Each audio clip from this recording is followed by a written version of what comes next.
Video like जरूर कर लीजिए और ऐसे वीडियो लगातार फ्री में पाने के लिए चैनल को तुरंत सब्सक्राइब कर लीजिए और बेल आइकन को जरूर टैप कर लीजिए ताकि आगे भी सारे वीडियो आपको मिलते रहे। यूट्यूब में फॉलो करते हैं तो प्लीज ये वाला फ्री टेलीग्राम चैनल जरूर ज्वाइन कर लीजिएगा। सारे नोटिफिकेशन सारे अपडेट यहीं पे आते हैं, ध्यान रखिएगा। नमस्कार दोस्तों, स्वागत है आपका स्टडी फॉर सिविल सर्विसेज में। SCS डेली क्विज में हम लगातार वीडियो सीरीज भी देख रहे हैं। उसी क्रम में आज 11 मार्च के क्वेश्चंस को हम सॉल्व करेंगे। अगर आपने अभी तक ये ग्रुप ज्वाइन नहीं किया है तो डिस्क्रिप्शन बॉक्स में लिंक दिया होगा, वहाँ से ज्वाइन करके सारी क्विजेस को आप अटेम्प्ट भी कर सकते हैं। तो बिना किसी देरी के हम फर्स्ट क्वेश्चन से स्टार्ट करेंगे आज के।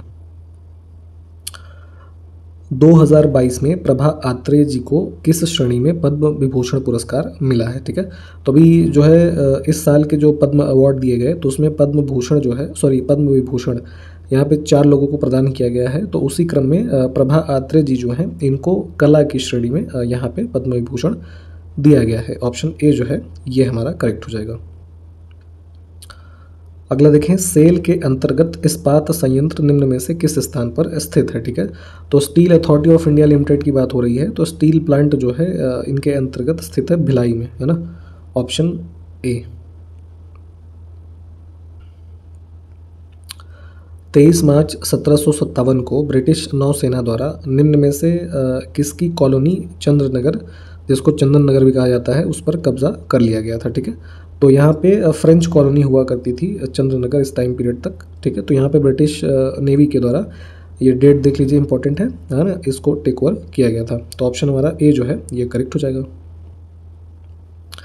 एक स्वपोषी जीव की कार्बन और ऊर्जा आवश्यकताएं निम्न में से किसके द्वारा पूरी की जाती हैं? ठीक है, तो ऐसे ऑर्गेनिज्म जो है ना, जिनको ऑटोट्रॉफिक बोला जाता है, वे वो होते हैं जो कि अपना ऐसा समझिए कि भोजन का निर्माण स्वयं करते हैं। ठीक है, स्वपोषी होते हैं। ठीक, तो अब चूंकि ऐसे जो ऑर्गेनिज्म होंगे तो उनका एक सोर्स सिंपल सा है, जो सनलाइट मिलेगी उनको, तो फोटो सिंथेसिस घटना जो वो करेंगे उसके द्वारा ही उनकी कार्बन और जो अन्य ऊर्जा आवश्यकताएं हैं वो पूरी होंगी। ठीक है, तो फोटोसिंथेसिस हमारा यहाँ से करेक्ट आंसर हो जाएगा। ठीक, प्रकाश संश्लेषण। ओडिशा का सूर्य मंदिर जो कि 12वीं शताब्दी ईस्वी में बनवाया गया था, निम्न में से किस सम्राट द्वारा बनवाया गया? ठीक है, तो नरसिंह देव प्रथम जो थे इन्होंने इसका निर्माण करवाया है, उड़ीसा में जो सूर्य मंदिर है ना। ऑप्शन सी हमारा करेक्ट हो जाएगा। निम्न में से किस अर्थशास्त्री ने हिंदू विकास दर की शब्दावली जो है ये गढ़ी थी? ठीक है, तो Hindu rate of growth basically एक प्रोफेसर राजकृष्ण थे, है ना, इनके द्वारा ये कॉइन किया गया टर्म जो है। और basically Hindu rate of growth से संदर्भ ये था कि भारतीय जो इकोनॉमी थी, इकोनॉमिक रिफॉर्म्स जो हुए थे 1991 से पहले, तो उसके पहले जो हमारा स्टेट ऑफ इकोनॉमी थी, ग्रोथ रेट जो था वो बहुत ही लोअर हुआ करता था। ठीक है, तो उसी को संदर्भित करने के लिए ये टर्म जो है यहाँ पे कॉइन किया गया था राजकृष्ण जी के द्वारा। ऑप्शन ए हमारा करेक्ट हो जाएगा। निम्नलिखित में से कौन अंतरजात बलों का परिणाम नहीं है? ठीक है, एंडोजेनिक, तो ज्योग्राफी में आपने 2 तरह के फोर्स पढ़े होंगे, एंडोजेनिक फोर्सेस और एक्सोजेनिक फोर्सेस। ठीक है, तो अब एंडोजेनिक फोर्स का जो हम देखेंगे आउटकम नहीं है, वो हो जाता है सी वेव्स यानी कि समुद्री लहरें। ठीक है, ये हमारा एक्सोजेनिक यानी कि बहिर्जात बलों का परिणाम है। ठीक, अंतर्जात बलों का परिणाम जो है ज्वालामुखी विस्फोट, भूकंप और भूस्खलन की घटनाएं जो हैं ये होती हैं।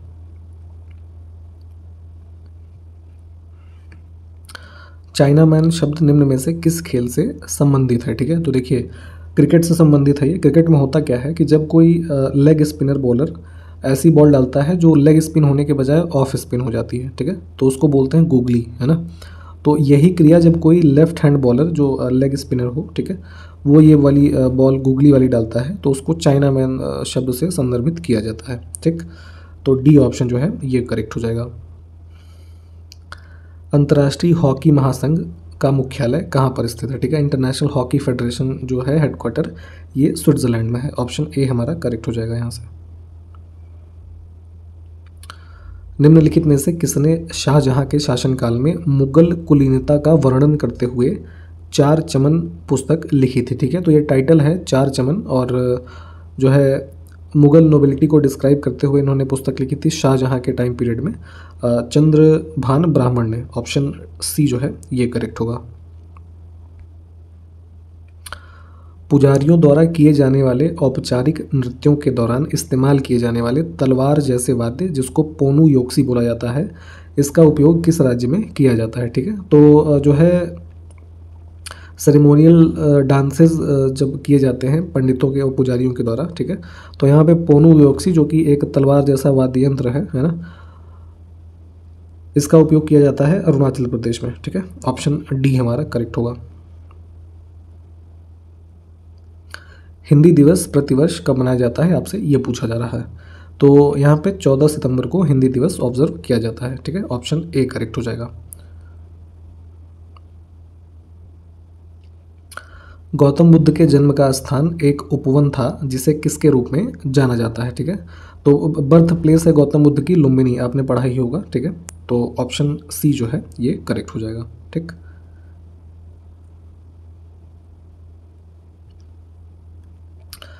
आवर्त सारणी में ज्ञात तत्वों में से केवल इनमें से कितनी सामान्य वायुमंडलीय परिस्थितियों में गैसें होती हैं, ठीक है। तो देखिए, जो केमिस्ट्री में आप पीरियोडिक टेबल पढ़ते हैं तो टोटल 118 एलिमेंट्स जो आप देखते हैं, ठीक है। तो उसमें से सामान्य वायुमंडलीय परिस्थितियों में जो गैसेज होती हैं उनकी संख्या है 11, है ना। ऑप्शन ए करेक्ट हो जाएगा। 11 अगर हम देखें गैसेस के बारे में तो हाइड्रोजन, नाइट्रोजन, ऑक्सीजन, फ्लोरीन, है ना। उसके बाद आपका जो है क्लोरीन, हीलियम, फिर नियॉन, ऑर्गन, और जो है क्रिप्टन, फिर जेनॉन और रेडॉन, ठीक है। तो देखिए 11 हो गई ना, ठीक। हाँ, तो ऑप्शन ए जो है ये करेक्ट होगा। इन गैसेस के बारे में देख सकते हैं आप एक बार याद करके। ओडिशा में वेद व्यास में शंख नदी और दक्षिण कोयल नदी के संगम से बनने वाली नदी का क्या नाम है, ठीक है। तो इन दोनों नदियों के मिलने से जो नदी बनती है ये है ब्राह्मणी, ऑप्शन ए। निम्नलिखित में से किस देश के पूर्व प्रधानमंत्री को 2021 में पद्म विभूषण पुरस्कार से सम्मानित किया गया था, ठीक है। तो भारत में जो पद्म अवार्ड्स दिए जाते हैं तो अभी 2021 में जो दिया गया था उसमें से पद्म विभूषण दिया गया था यहाँ पे जापान के जो पूर्व प्रधानमंत्री हैं शिंजो अबे, है ना, इनको दिया गया था। तो ऑप्शन सी जो है ये करेक्ट है। 2022 की जितने भी पद्म अवार्ड की लिस्ट है एक बार आप इसको जरूर देखिए, इस बार एग्जाम में पूछा जाएगा अवश्य। निम्न में से कौन एलईडी सेमीकंडक्टर प्रौद्योगिकी में प्रयुक्त धातुओं में से एक है, ठीक है। तो जो वर्तमान में आप एलईडी सेमीकंडक्टर टेक्नोलॉजी के बारे में पढ़ते हैं, लाइट एमिटिंग डायोड्स जो होते हैं, तो इसमें यूज़ होता है गैलियम, है ना। वन ऑफ द मेटल्स जो यूज़ होते हैं इसमें गैलियम है। ऑप्शन बी हमारा करेक्ट हो जाएगा यहाँ से। इनमें से कौन सी जीव विज्ञान की एक शाखा है जो कवक का अध्ययन करती है, यानी कि फंगाई जो होती है, ठीक है, उसका अध्ययन करती है। बायोलॉजी की एक ब्रांच, इसको बोलते हैं माइकोलॉजी, ठीक। निम्न में से कौन सा रोग परजीवी यानी कि पैरासाइट के कारण होता है, ठीक है। तो जो मलेरिया है, ठीक है, तो इन्फेक्टेड मॉस्किटोज के बाइट से जो ये फैलता है, ठीक है, तो इसमें प्लाज्मोडियम पैरासाइट जो होता है इसकी वजह से ये रोग होता है, ठीक है। तो ऑप्शन हमारा ए जो है ये करेक्ट हो जाएगा। निम्न में से किस राज्य के पूर्व राज्यपाल माता प्रसाद का जनवरी 2021 में निधन हो गया, ठीक है। तो वैसे तो पुरानी न्यूज़ है, फिर भी एक बार देख लीजिए। अरुणाचल प्रदेश के ये पूर्व राज्यपाल रहे। ऑप्शन बी करेक्ट होगा। बोलक आर्ट कर्नाटक राज्य से एक क्या है, ठीक है। तो ये कर्नाटका का एक फेमस डांस फॉर्म है, यानी कि नृत्य रूप है, बोलक आर्ट। ऑप्शन बी करेक्ट है। निम्नलिखित में से किसे ग्रह के गति के 3 नियमों का प्रतिपादन करने का श्रेय दिया जाता है, ठीक है। तो जो प्लैनेट्स हमारे हैं उनके मोशन का नियम यहाँ पे 3 तरह के लॉज दिए गए थे जो जोहान्स केपलर हैं इनके द्वारा। ऑप्शन ए जो है हमारा ये करेक्ट हो जाएगा। अर्ली 1600 में इन्होंने जो है प्लैनेट के मोशन से संबंधित ये 3 लॉज दिए, जिसमें कि पहला था द लॉ ऑफ एलिप्स, ठीक है। दूसरा दिया था इन्होंने लॉ ऑफ इक्वल एरिया, है ना। और तीसरा जो था वो लॉ ऑफ हार्मोनीज, ठीक है। तो तीनों के बारे में एक बार देख लीजिएगा डिटेल में, ठीक है। ऑप्शन फिलहाल ए जो है हमारा करेक्ट है। निम्नलिखित में से कौन खाद्य सुरक्षा की विशेषता नहीं है, ठीक है। तो देखिए फूड सिक्योरिटी की बात हो रही है, तो फूड सिक्योरिटी का फीचर अगर हम देखें तो अफोर्डेबिलिटी होनी चाहिए, फूड की वहनीयता होनी चाहिए, है ना, फूड सिक्योरिटी के क्रम में एक्सेसिबिलिटी होनी चाहिए फूड तक के लिए, अभिगम्यता, फूड की अवेलेबिलिटी होनी चाहिए, जाहिर सी बात है ये फूड सिक्योरिटी का सबसे मेजर फीचर है, उपलब्धता होनी चाहिए। एक्सेप्टेबिलिटी जो है, स्वीकार्यता, ऐसा ये फीचर नहीं है, क्योंकि फूड जो भी होगा वो जाहिर सी बात है एक्सेप्टेबल होगा सबको, ठीक है। तो ये विशेषता नहीं है, बाकी की ये 3 विशेषताएं हैं, तो ऑप्शन हम ए को चुनेंगे यहाँ से।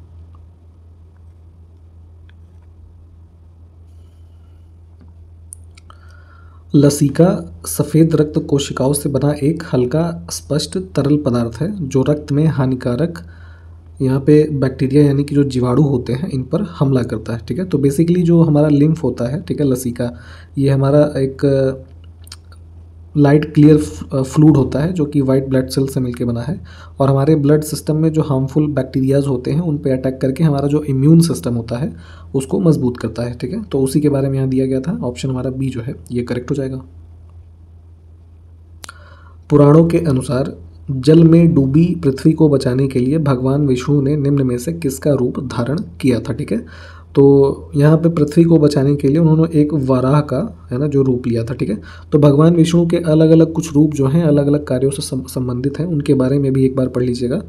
फिलहाल इस क्वेश्चन में ऑप्शन सी जो है ये करेक्ट हो जाएगा। निम्न में से 1947 में हैदराबाद का निज़ाम कौन था, ठीक है। तो भारत की आज़ादी के टाइम पीरियड की बात है, तो यहाँ पे जो हैदराबाद का रीजन था, यहाँ पे निज़ाम था उस समय उस्मान अली खान, ठीक है। ऑप्शन सी जो है ये करेक्ट है।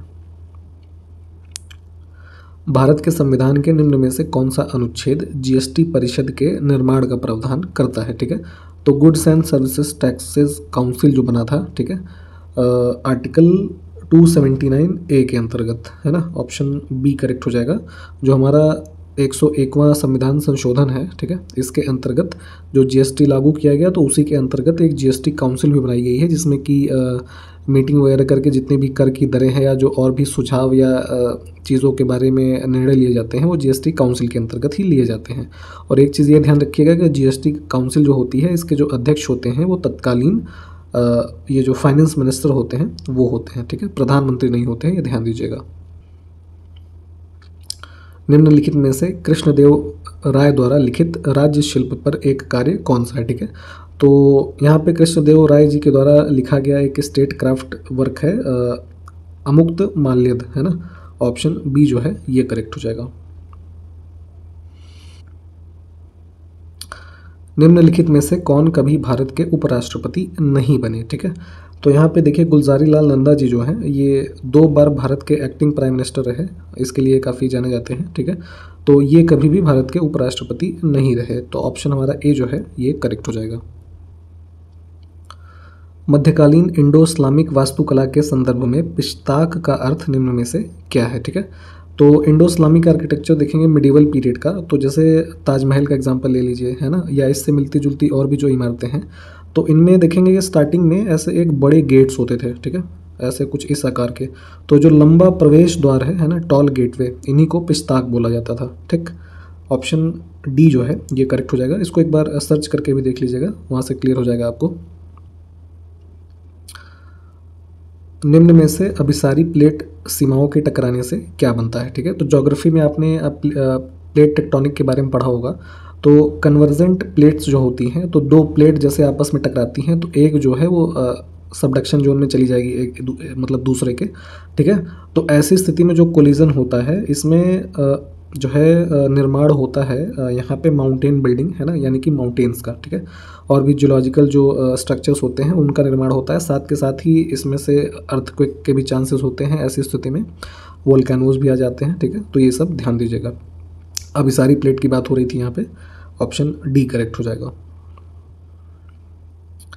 अगला है बोरेल वन्यजीव अभ्यारण्य आपको भारत के किस राज्य में मिलेगा, ठीक है। तो बोरेल वाइल्ड लाइफ सेंचुरी जो है ये असम राज्य में स्थित है ना। Option B. निम्न में से कौन सा देश क्वाड ग्रुप का हिस्सा नहीं है, ठीक है। तो एक ग्रुपिंग्स है 4 देश का क्वाड ग्रुप, है ना, जिसमें कि शामिल हैं ऑस्ट्रेलिया, इंडिया, जापान और ये यूएस, है ना। तो यहाँ पे कनाडा दे दिया हुआ है, ये गलत है, ठीक। देखिए इकोनॉमिक के संदर्भ में निजी वस्तु के बारे में पूछा जा रहा है कि निम्न में से कौन सी एक निजी वस्तु है, ठीक है। तो कोई भी ऐसी वस्तु जो किसी एक व्यक्ति या उसके परिवार के द्वारा उपभोग की जाती है, कंज्यूम की जाती है, वो प्राइवेट गुड होती है, यानी कि निजी वस्तु होती है। तो बी ऑप्शन जो है ये करेक्ट होगा हमारा यहाँ से।